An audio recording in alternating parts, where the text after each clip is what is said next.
Saudari-saudaraku yang terkasih dimanapun Anda berada, bertemu kembali dengan saya Rama Agustinus Trianto SSCC di dalam catatan pesiaran.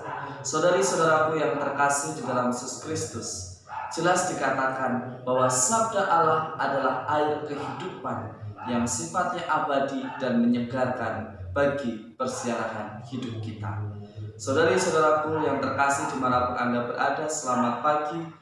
Tuhan memberkati kita semua. Pada bacaan pertama dari kitab Keluaran, kita tahu bagaimana bangsa Israel mengeluh karena tidak memiliki air atau kehabisan air minum.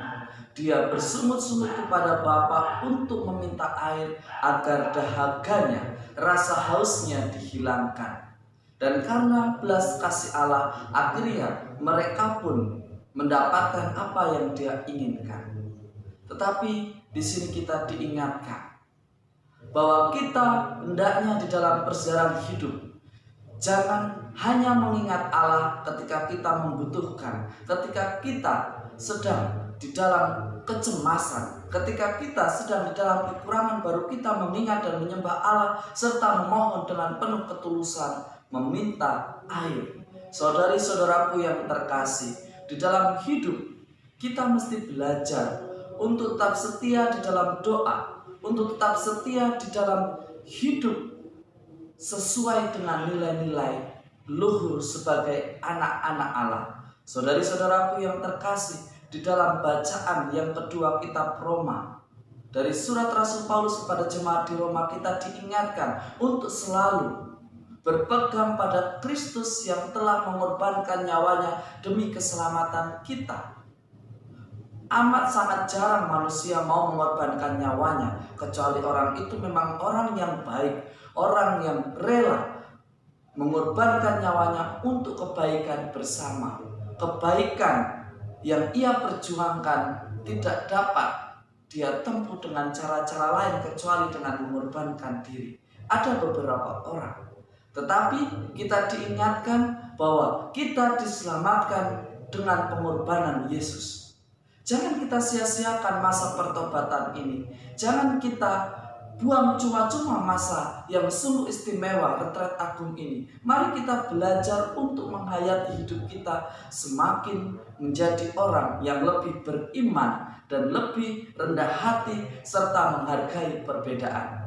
Injil hari ini dari Injil Lukas, kita diingatkan kembali bahwa kita dipersatukan di dalam perbedaan. Bukan perbedaan justru memecah belah. Lihatlah kisah Yesus yang berjumpa dengan perempuan Samaria. Perjumpaan itu mengubah hati perempuan itu yang hidupnya menjadi hampa, tetapi akhirnya setelah bertemu dengan Yesus ada harapan baru. Ada sukacita dan kebahagiaan ketika perempuan itu mau diubah hatinya oleh Yesus untuk menerima Allah Bapa di surga.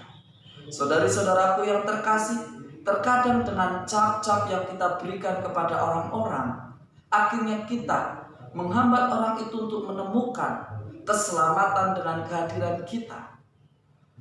Karena diskriminasi, karena cap negatif yang kita berikan, akhirnya kehadiran kita bukan menjadi sarana atau perjumpaan yang melahirkan keselamatan, tetapi justru menjadi ancaman. Mari pada pekan ini kita diajak untuk belajar kehadiran kita menjadikan berkat.